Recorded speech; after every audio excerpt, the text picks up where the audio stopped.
nous sommes en Suisse, précisément à Genève. Souvenez-vous, la dernière fois, lors d'une émission à Lausanne avec M. Bafoy, je vous avais promis de vous sortir de l'ombre tous les intellectuels congolais qui sont tapis dans l'ombre dans ce pays merveilleux qu'est la Suisse. Alors aujourd'hui, nous sommes devant un intellectuel, pas des moindres, parce que c'est une grosse pointure, avec une grande expérience nationale et internationale. Il coule une retraite que je dirais heureuse dans sa maison musée à Genève. On va lui tirer les verres du nez, parce qu'on dit souvent que les aînés ne transmettent pas leurs connaissances aux jeunes. Aujourd'hui, nous allons beaucoup apprendre sur certains sujets qui nous permettront de comprendre pourquoi, d'où nous venons, où nous en sommes et pourquoi nous en sommes là. Il s'appelle Malou, Anatole Malou, et on l'appelle le patriarche. Ma première question sera d'ailleurs, pourquoi est-ce qu'on vous appelle patriarche? Ah, ça d'abord c'est une surprise. Je croyais jusqu'il y a peu que c'était un terme qui m'était réservé dans le cadre de ma famille. Comme j'ai des enfants, des petits-enfants, des neveux, des petits-neveux, et ça commence à faire une très grande famille.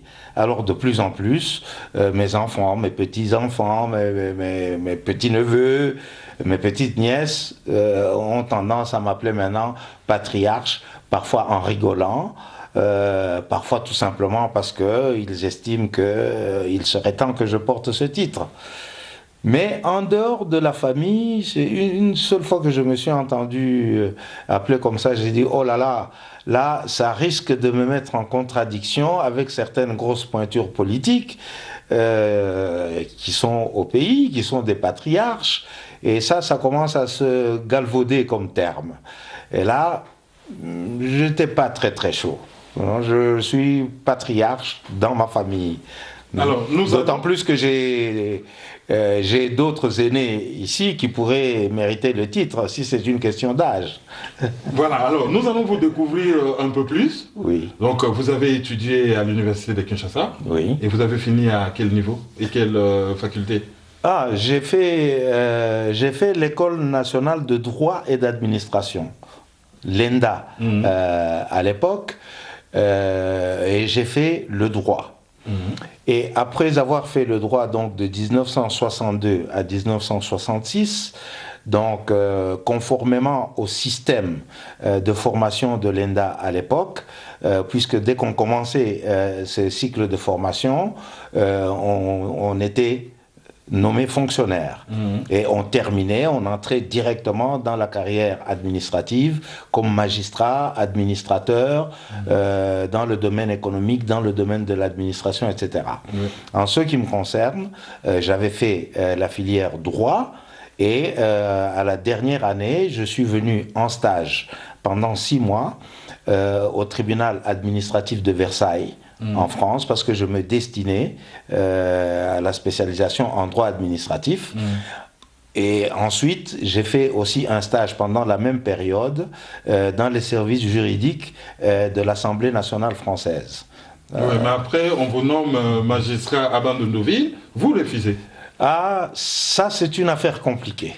Je n'ai pas refusé, donc je suis nommé magistrat, mais étant donné que j'étais un des dirigeants du mouvement de l'Union Générale des Étudiants Congolais, de l'UGEC, que tout le monde a connu, et qu'à l'époque, nous avions énormément de problèmes avec le régime en place, parce que nous, dès 1963, au deuxième congrès de l'UGEC, nous avons décidé de rompre avec nos aînés, c'est-à-dire les premiers universitaires congolais, considérant qu'ils avaient trahi le peuple congolais, parce qu'ils se sont compromis dans toutes sortes de choses.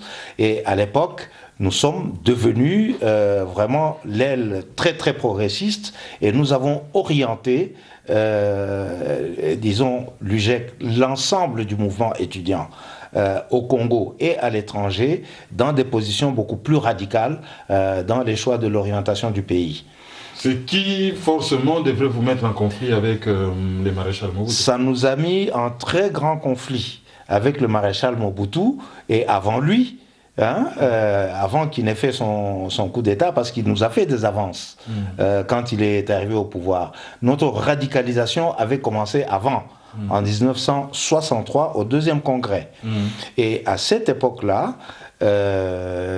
c'était vers la fin de la sécession du Katanga, nous avions mobilisé déjà l'ensemble des étudiants pour nous opposer à la sécession katangaise. Et quand on a mis fin à la sécession katangaise, nous étions déjà en bisbille avec le gouvernement Adoula, parce que nous ne voulions pas nous inféoder au pouvoir en tant que tel.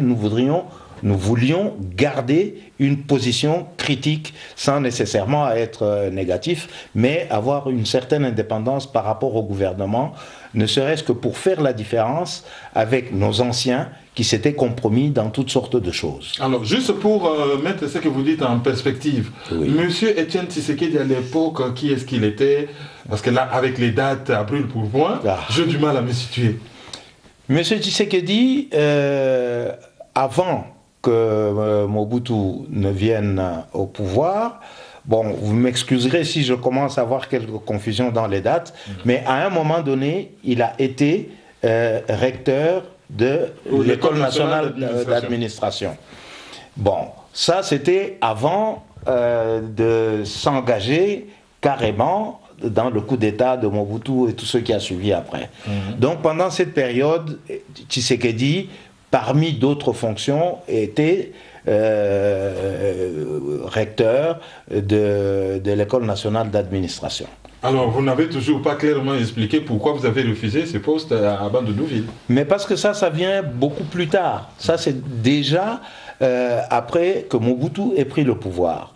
Donc, en 1965, Mobutu prend le pouvoir et dès le départ, nous avions indiqué en tant que comité exécutif national de l'UGEC que nous pouvions encourager un certain nombre de choses pour remettre le pays sur pied, mais nous ne voulions pas participer à n'importe quel gouvernement sans savoir où il nous menait. Il y avait des conditions à cela. Mais dans notre sein, Mobutu a récupéré certaines personnes. A récupéré certaines personnes. Donc jusque-là, je suis étudiant, donc je ne suis pas encore dans la perspective de la magistrature et des problèmes qui ont suivi après.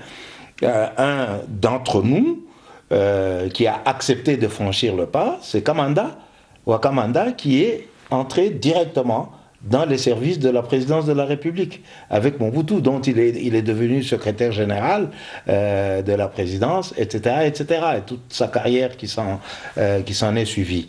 Alors, nous sommes restés en dehors. Mobutu nous a amadoués pendant quelque temps. Mais nous arrivons au congrès de 66, nous radicalisons la position de l'UGEC, parce que nous venions de voir que le régime de Mobutu n'était pas ce que on pensait qu'il devait être.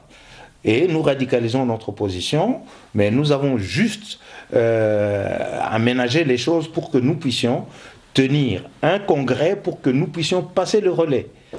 Parce qu'en ce moment-là, moi je me trouvais dans la situation de fonctionnaire, le président de l'UGEC, qui était Nkanza Dolomingo, professeur de mathématiques, lui, il était professeur, effectivement, et avec tous les problèmes que nous avions eus depuis 1963, la radicalisation, bon, je dois reconnaître qu'en ce moment-là, nous étions en train de lorgner vers les nationalistes qui se battaient à l'est du pays, les lumumbistes, etc. Et nous disions que le mouvement étudiant devait rester une force de progrès, mais nous, en tant que tels, nous pouvions franchir le pas individuellement pour rejoindre des forces de combat autrement. Maintenant, les formes de combat, est-ce que c'est dans la clandestinité en restant à Kinshasa, même dans des fonctions publiques? Est-ce que c'est rejoindre le front à l'est ou dans le Kwilu, des choses comme ça? Bon, tout ça était à discuter, mais nous avons voulu au congrès de l'UGEC en 1966 passer la main. Mais les choses ne se sont pas passées comme cela. C'est en ce moment-là, en tout cas, que nous avons consommé la rupture avec le régime de Mobutu. Un de ces nationalistes que vous lorgnez à l'Est a trahi le pays. Il s'agit de M. Antoine Gizenga. Oui, Antoine Gizenga était déjà problématique avant. Ce n'était pas le plus combattant des combattants. Il était presque dans une fonction honorifique de président du mouvement, etc. Mais il y avait beaucoup d'autres forces qui étaient en train d'émerger dans ces combats-là. Alors, vous avez créé une revue qu'on a connue étant jeune, oui. C'était la revue africaine. Expliquez-nous un peu l'épopée de la naissance de cette revue. Quelle revue africaine Comment ça s'appelait? Celui que vous avez créé avec un collègue. Vous avez la REVAF. À l'époque, dans le cadre de l'UGEC, la seule revue que nous avions créée s'appelait Avant-Garde. Oui, Avant-Garde, mais après, ça a pris un autre nom, non?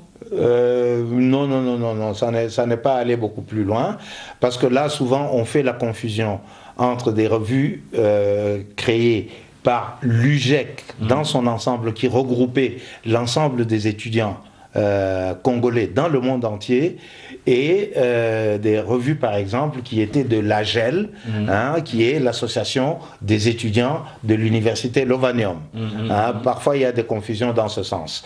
Mais l'UGEC en tant que tel n'avait pas créé une autre revue que la revue Avant-Garde. Après, comment se fait-il que vous vous soyez retrouvé en Europe?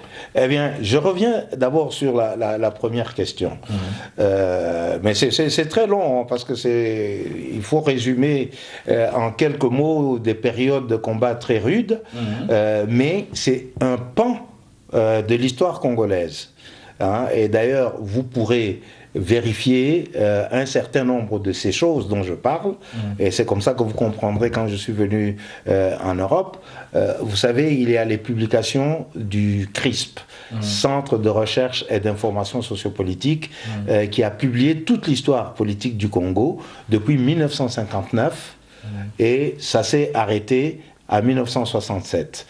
Et vous comprendrez comment ça s'est arrêté, parce que ça fait partie de la page, c'est une page de la politique nationale. Donc je reviens à la première question de la magistrature.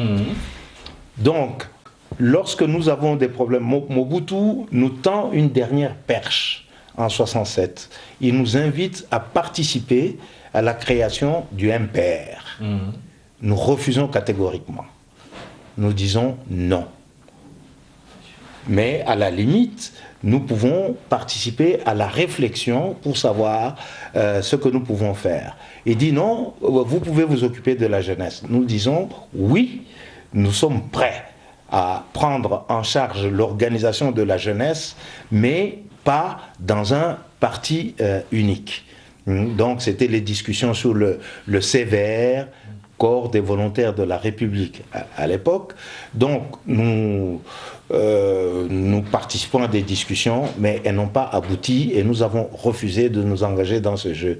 Et Mobutu, devenant de plus en plus autoritaire, avec son truc de nationalisation, de fausse nationalisation, etc., sur lesquels nous avons pris des positions très radicales, qui sont documentées, pour dire non. C'est une fumisterie. Et à cette époque, Mobutu a décidé de ne plus nous faire de cadeaux, et un certain nombre de nos malheurs ont commencé. Nous avons commencé à être traqués. À l'époque, je fais un petit retour en arrière. Lorsque je termine les études, en 66, Mobutu commence sa carrière de dictateur avec ces fausses ruptures avec les Belges, etc. On crée, il renvoie les professeurs belges, et on dit tous les universitaires qui terminent cette année-là sont mobilisés dans le service civique obligatoire pour aller enseigner et remplacer les Belges. Bon, dans ce mouvement, moi, je suis nommé, je suis envoyé à l'Athénée de Saint-Jean, de Lingwala, à Lingwala aujourd'hui. L'Athénée de Saint-Jean, c'était un des grands établissements à l'époque, école secondaire, donc pour aller enseigner là. Mais j'étais toujours responsable de l'UGEC. Je vais dans cet Athénée et j'enseigne. Quelque temps après, on vient m'expulser de là parce que tout simplement le gouvernement estimait que je faisais de la subversion. Parce qu'entre-temps, on a créé la Fédération des écoles secondaires comme une section de l'UGEC. Et nous avions commencé à organiser des conférences pour les élèves du secondaire. Comme j'enseignais l'histoire, je disais par exemple, et ce n'était pas mon cas seulement, mais avec d'autres camarades de l'UGEC aussi, on était assez organisés dans ce sens, je disais à mes élèves, soyons sérieux, je vous donne le cours officiel pour que vous réussissiez, mais nous gagnons quelques minutes, et si vous voulez en dehors, on reste pour que je vous enseigne la vraie histoire du Congo qui n'est pas dans les manuels scolaires. Ça n'a pas beaucoup plu dans la hiérarchie du gouvernement, et même à l'Athénée même, le préfet était un Haïtien, il n'a pas beaucoup apprécié ça. Alors, on m'a sorti de là, un jour on m'a interdit de remettre les pieds dans mon Athénée, et je suis nommé dans une administration là, etc. Et puis on dit après tout, après tout, il est magistrat, il est sorti de l'ENA, c'est un fonctionnaire, on le nomme magistrat. On me nomme magistrat affecté à Lubumbashi. Mais il m'est interdit, comme aux autres dirigeants de l'UGEC, de sortir du périmètre de Kinshasa. C'est dichotomique. Oui, tout à fait. Mais ce n'est pas la seule dichotomie sous ce régime-là, et sous d'autres plus tard. Donc, je ne suis pas en état d'arrestation, je suis assigné à résidence à Kinshasa. Je suis magistrat à Lubumbashi, mais je n'ai pas de fonction, je n'ai pas de salaire. Et puis, il y a les grèves de 1967 à l'université. Je suis arrêté sur le campus et enfermé au camp Kokolo. On me dit qu'on m'a pris en flagrant délit en train de foutre le bordel à l'université, mais c'était une grève très très réussie, effectivement. On m'a pris en train de réorganiser le mouvement parce que, entre-temps, l'association des étudiants de l'Ovanium, qui avait lancé la grève, en fait pour faire de la surenchère par rapport à l'UGEC, parce qu'ils étaient déjà infiltrés par le pouvoir en tant que tel. À l'époque, c'est Nzandabwana qui deviendra plus tard une autorité du régime. C'est ce groupe-là, et puis l'autre là, qui a encore une autorité au Parlement, là, j'ai oublié le nom. Donc il y a un groupe de gens qui ont rejoint le pouvoir, etc. Mais lorsque je suis arrêté en ce moment-là, j'ai été relâché au bout de quelques heures dans la nuit parce qu'il y avait beaucoup de pression des mouvements internationaux d'étudiants. Et les événements de 1969, vous ont trouvé où? J'y arrive. Je veux vite en besogne. Oui. Donc, parce que pour comprendre ça, il faut en finir avec ça. Donc, en 67, après la grève de l'Ovanium, à un moment donné, les choses se radicalisent. Mobutu dit qu'il en a marre de l'UGEC. Et il nous a insultés publiquement dans un des meetings de l'époque. On peut trouver les traces. Il disait que nous étions pro-chinois. Depuis quand est-ce que l'UGEC a amené le riz des Chinois pour nourrir les Congolais qui mouraient de faim? Bon, ça c'est dans un meeting public. Mais ce qui se passe en ce moment-là, c'est qu'il nous a déclaré la guerre ouvertement. Nkanza Dolomingo a été arrêté en tant que président de l'UGEC, Et nous avons été prévenus de ce qui se passait et nous avions convenu. Ce serait difficile d'entrer dans les détails, mais comme nous savions qu'on venait l'arrêter et qu'on ne pouvait pas faire autrement, nous nous sommes organisés pour que nous ne soyons pas tous arrêtés en même temps. Il a été arrêté et moi je me suis planqué, j'ai dû vivre dans la clandestinité, dans Kinshasa même, pendant plusieurs mois. Il a été amené à Makala. Et puis, dans la chasse qu'on me faisait pour me retrouver, on a arrêté un de nos militants qui nous servait d'intermédiaire avec les étudiants. On l'a enfermé avec Nkanza. Et un certain temps après, on les a transférés à Louzoumou.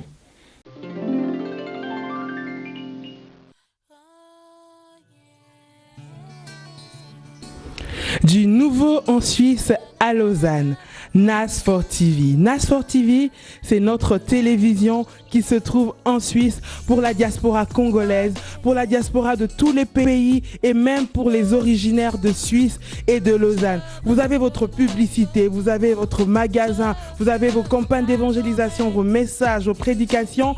L'endroit idéal pour faire passer votre message, NAS4 TV. Parce que ici, c'est la qualité. NAS4 TV, c'est le meilleur, c'est l'excellence. Tout ce que vous avez de meilleur, vous pouvez le sortir ici et cela sera diffusé partout. NAS4 TV, c'est la classe. NAS4 TV, c'est un travail minutieux, précis et de qualité très très supérieure. NAS4 TV, c'est super. NAS4 TV, c'est vous. NAS4 TV, c'est vous.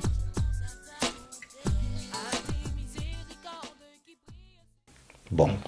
Et c'est pendant ce temps-là, les choses se relâchent, on décide de ne plus m'arrêter parce qu'il y avait toujours la pression du mouvement international des étudiants. Parce que nous étions membres des 2 plus grands mouvements internationaux. Et eux, ils pouvaient faire pression sur leur gouvernement quand il y avait des événements de ce genre. Et ça nous sauvait la vie quand on pouvait plus ou moins entendre ce genre de protestation. C'est dans ces circonstances-là qu'à un moment donné, on décide, bon, ok, on ne m'arrête pas. Comme je suis magistrat, on va me reléguer, comme on disait. Et c'est là qu'on me nomme à Kenge. On me nomme magistrat à Kenge. Et moi, j'étais magistrat du parquet.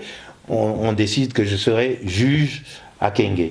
Dans un bled, mais qui avait une très grande juridiction. Mais en fait, c'était une relégation, puisque ma famille, j'étais déjà marié, j'avais 2 enfants, non, 2 enfants en ce moment-là, qui sont restés à Kinshasa, et je suis allé à mon poste à Kenge. C'est en ce moment-là que Tshisekedi a des problèmes avec l'autre ministre, Nsinga. Les chaises musicales commencent, Nsinga passe à l'intérieur où était Tshisekedi, Tshisekedi vient à la justice, etc. Donc après un certain temps, je dis non, c'est pas possible. J'ai pas envie d'être magistrat, j'ai pas fait ma formation pour ça et je refusais ça par principe parce que j'estimais que la magistrature était corrompue et je n'avais pas envie personnellement d'aller dans ce corps pour ne pas être en contradiction avec mes convictions. Et voilà comment je me retrouve à Kenge pour revenir à la question que vous aviez posée. Ouais. Mais après un certain temps, bon, j'avais ma façon, ça n'a pas duré très longtemps, j'avais ma façon de comment dire, de voir les choses. De voir les choses. J'étais magistrat, donc j'entendais être un magistrat intègre. Et j'ai été confronté à des situations où systématiquement j'ai défendu la population. Une anecdote? Oh, une anecdote. Une anecdote. Un jour, il y a un député national de la région qui s'est approprié la femme d'un pauvre citoyen qui n'était que moniteur, instituteur. Alors, le bon citoyen revient à sa maison, on lui dit « Oh, elle est avec son amant, d'ailleurs ils sont passés chez votre belle-sœur et tout ça. » Le pauvre instituteur va chez sa belle-sœur et depuis la rue il dit « Bon, je viens chercher ma femme pour qu'elle me donne la clé de la maison. » Le député sort, il envoie ses gardes qui tabassent le pauvre type, hein, il le tabasse bien, il lui casse un bras, et puis la police sépare les gens, etc. Et l'affaire arrive au tribunal où je siège. Bon, parce que alors, j'ai les informations nécessaires là-dessus. Cette affaire, c'est moi qui traitais, il y avait un juge-président, mais c'était moi qui étais responsable de ce dossier. Et j'y tenais.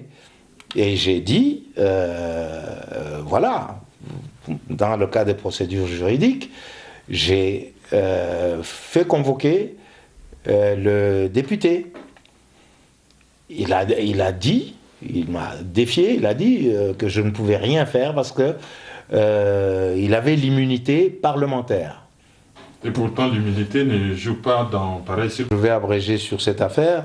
Donc, j'interroge le député. Il est très impressionné parce que tout d'un coup, il y a des gens qui sont venus de partout, des villages avoisinants. Le tribunal était plein. Il disait, ah, mais il y a un jeune magistrat là, lui, au moins, il nous défend contre ces prédateurs de politiciens. Et bon, le député est arrivé devant le tribunal, il bafouillait, etc. Et puis, bon, je l'ai laissé aller.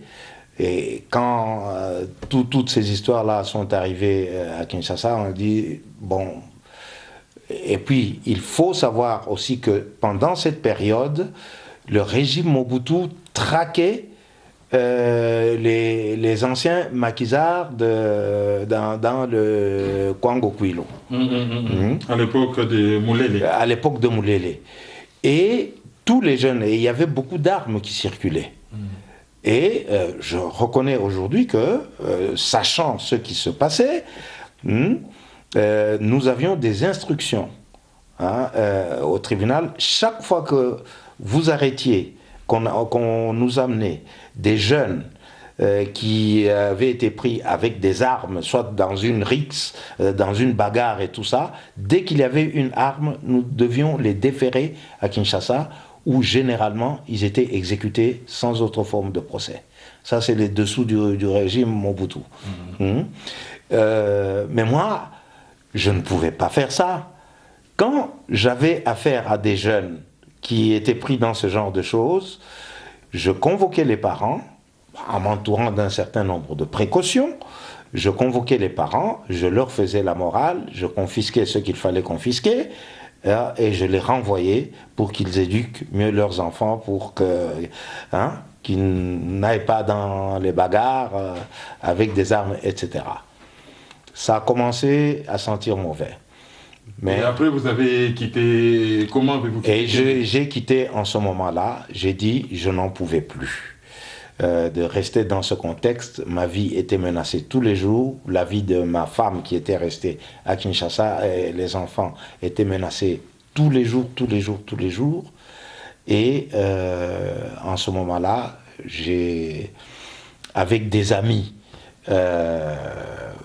ayant la même philosophie que nous en Europe, mais qui travaillaient à Kinshasa, on discutait beaucoup avec des gens comme le professeur Verhagen et d'autres, et sachant que j'étais très mêlé dans la vie politique des 5 ou 6 ou 7 dernières années, et qu'ils publiaient toute l'histoire politique du Congo, ils m'ont proposé d'aller... Non, CRISP, je vous montrerai cela après. ils m'ont proposé une bourse tout à fait normale, une bourse de recherche, pour aller travailler au CRISP à Bruxelles pendant 6 mois pour rédiger Congo 68, pour participer à la rédaction de l'ouvrage Congo 68. C'est ainsi que vous êtes venu donc à Bruxelles. Je suis arrivé à Bruxelles, donc on a fait le nécessaire. Je suis sorti, je suis arrivé à Bruxelles, et pendant, à peine j'étais arrivé là, il y a eu les événements de 69, et la première réaction du gouvernement, c'était aller me chercher chez moi pour m'embarquer. Ils n'y ont trouvé que ma femme. Donc, ils n'étaient pas suffisamment coordonnés pour savoir que j'étais sorti tout à fait normalement, avec un laissez-passer de la sûreté. Bien sûr, on avait des camarades de promotion et d'autres qui étaient chefs de section à la sûreté dans différentes administrations, puisqu'ils venaient de l'ENA. Et que tout en étant engagés dans les services gouvernementaux, ils n'en conservaient pas moins un bon souvenir des luttes étudiantes. Ce qui fait que j'ai pu sortir tout à fait normalement. Il y a même des amis qui travaillaient à la sûreté qui sont venus pour s'assurer que je sortais. Et alors quand on s'est rendu compte de ça en essayant d'aller m'attraper, que j'étais déjà parti, on a essayé d'arrêter ma femme pour m'obliger à revenir de Bruxelles. Elle a refusé de se laisser emporter. Ça s'est arrêté là. Le temps qu'ils reviennent, il y a eu quand même une mobilisation. Et il y a un groupe d'étudiants, de militants, comme nous pouvions les appeler, qui sont allés chez moi, jour et nuit, pour veiller sur ma petite famille. C'était la camaraderie à cette époque-là. Et ça nous a laissé juste le temps de faire sortir ma femme dès que possible. Elle a arrêté son travail, puisqu'elle enseignait. Elle a tout arrêté du jour au lendemain. Et dans les 10-15 jours qui avaient suivi, elle m'a rejoint à Bruxelles. Et je ne pouvais plus. Je me suis retrouvé en exil forcé.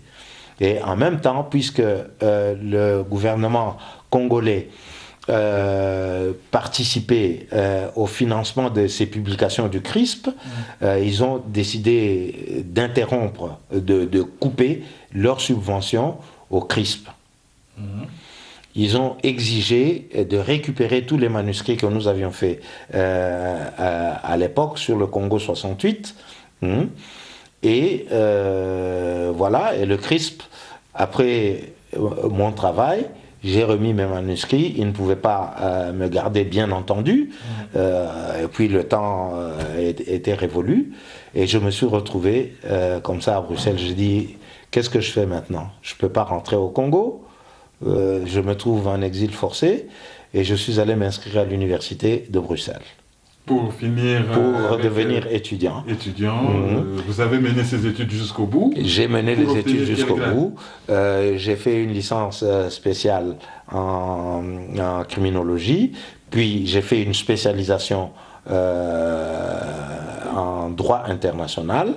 Et au moment, on s'apprêtait, au moment où je préparais une thèse, j'avais une proposition comme professeur assistant au Centre de droit international, qu'on appelait Centre Solvay. Mais le gouvernement, Mobutu, avait un bras très long par rapport à ce genre de choses. Il a fait capoter ça. Donc je n'ai pas pu commencer une carrière d'enseignant à l'université de Bruxelles.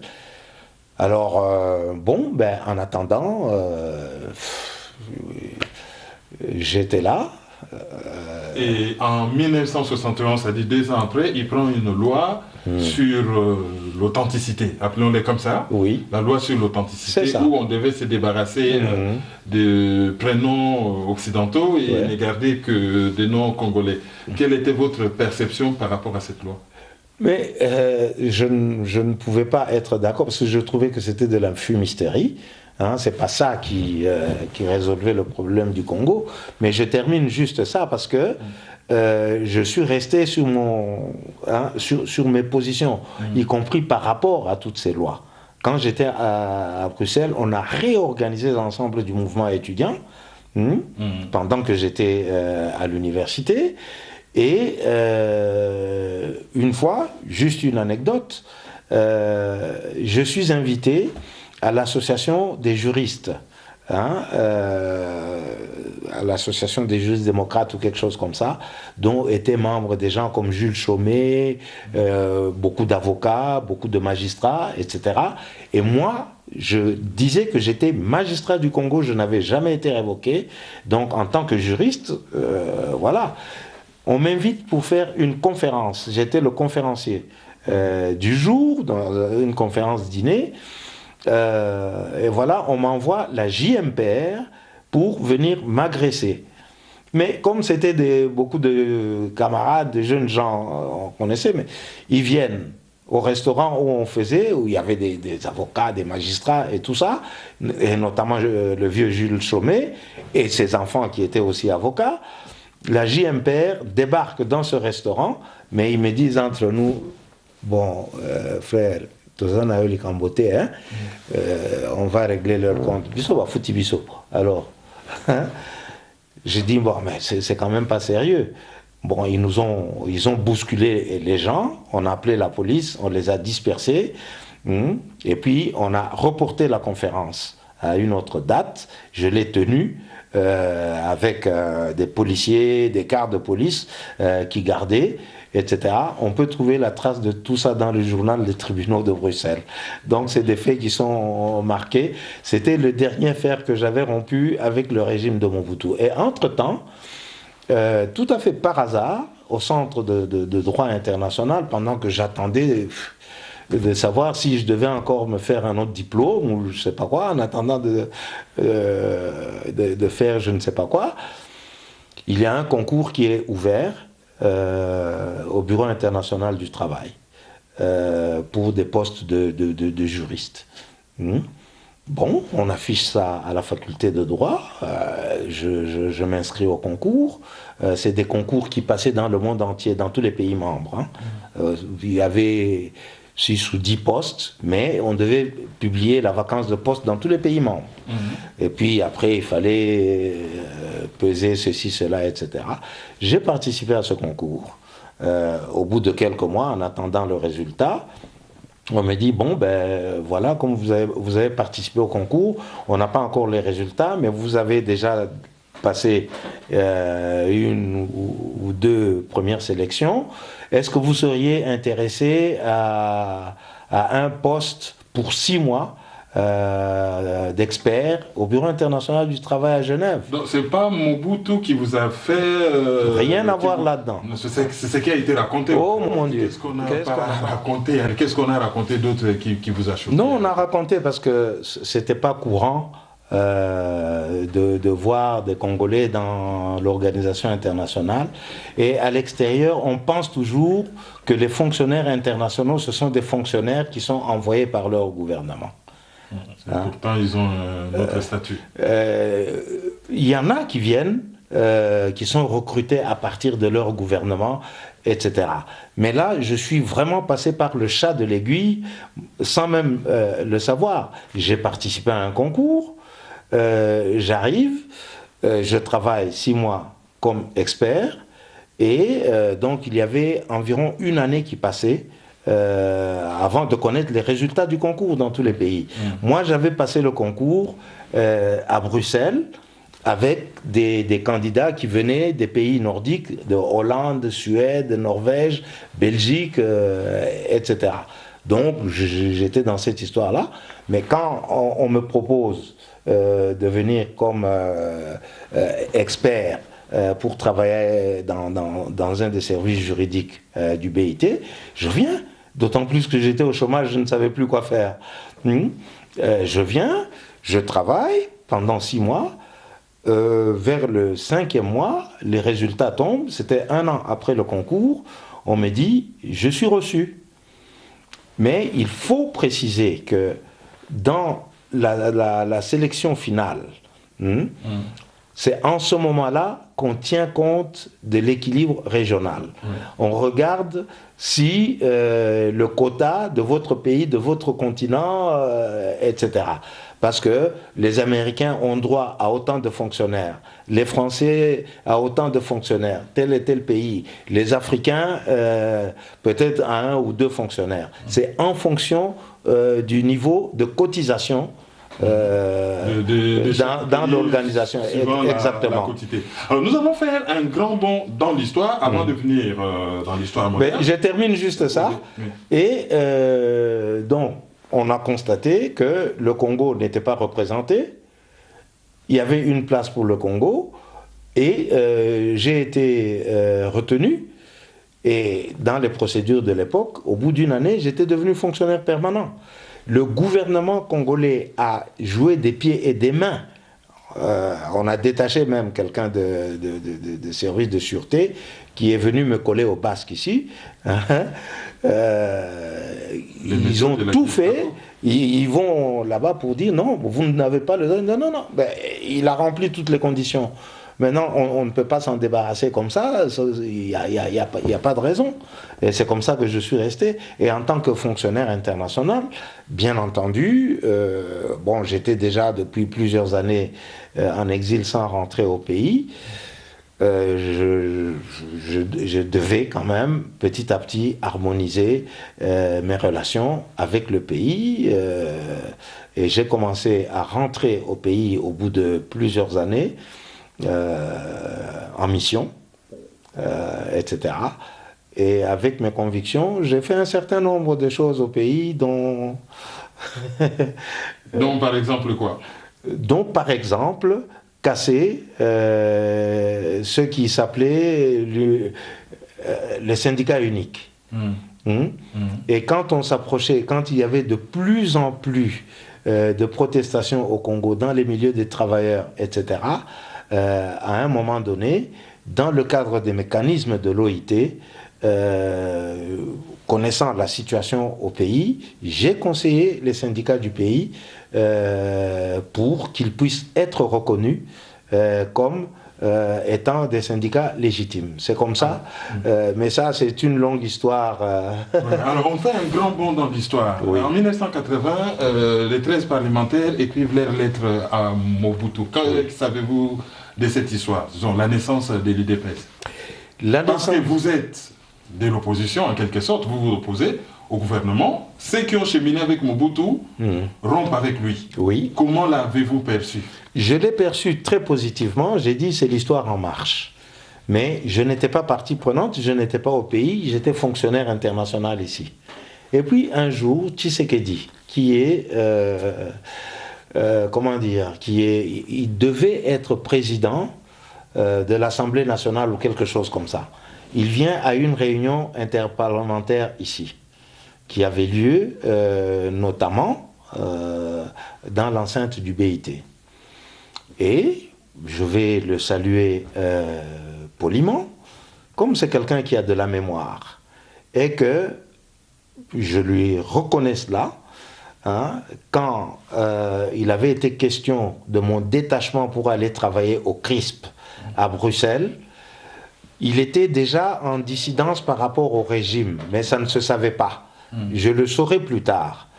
Moi, je suis allé le voir, je dis, quand je suis exilé à Kengela, j'ai dit, mais moi, je vais aller travailler là, je ne fais plus de la politique, je suis magistrat, il faut qu'on me foute la paix. Un jour, il m'a dit, va là-bas, il paraît que tu désertes ton poste. Mobutu est en train de venir à Kenge. Il faut qu'on te trouve là. Si tu es là, je vais bien discuter, mais après. Je suis rentré une nuit à Kenge. Le lendemain, Mobutu est venu avec tous ceux qui l'accompagnaient. Ah, mais vous êtes là? Apparemment, les services avaient dit que je n'étais pas là, j'étais en train de faire n'importe quoi ailleurs. Et on constate, il avait bonne mémoire, Mobutu, je ne le connaissais pas personnellement, mais on avait dû le briefer. Il arrive et il était accompagné de Singa, qui était l'ennemi mortel du mouvement étudiant. Il avait été le président du comité auquel nous avions succédé en 63 et il était plutôt hargneux. Il nous a poursuivis de sa vengeance pendant... Et une fois que Mobutu était passé, j'étais rentré et j'avais demandé à Tshisekedi de me détacher. Ce qui fait que c'est pas un arrêté ministériel que M. Tshisekedi, ministre de la Justice, m'a permis d'être affecté à l'Office national de recherche pour le développement, et c'est dans ce cadre-là que je suis allé à Bruxelles au CRISP. Donc, et c'est comme ça que je suis sorti du Congo officiellement. Donc, ça, vous avez, donc quand il le voit, je lui dis, il me dit, mais c'est depuis que j'avais signé. Je dis oui. Depuis lors, donc j'ai fait mes études à Bruxelles. Maintenant, je travaille là, dans cette maison. Je dis, mais c'est très bien. Et si vous regardez son parcours... Et nous l'avons invité, ensemble, la communauté congolaise et tout ça. Je ne sais plus, ce n'était pas chez moi en ce moment-là. Je le recevrai chez moi ici plus tard. Et puis, il nous dit, ça c'était juste avant l'histoire que vous avez posée des 13 parlementaires. Bon, les Congolais disent, oui, mais chez nous, ça ne va pas, ceci, cela, il faut Mobutu. Il nous donnera cette réponse à ceux qui s'agitaient. Mais vous savez, Mobutu, c'est un morceau coriace. Il ne faut pas parler. Si vous voulez combattre contre Mobutu, vous devez savoir que vous devez renoncer éventuellement à votre vie.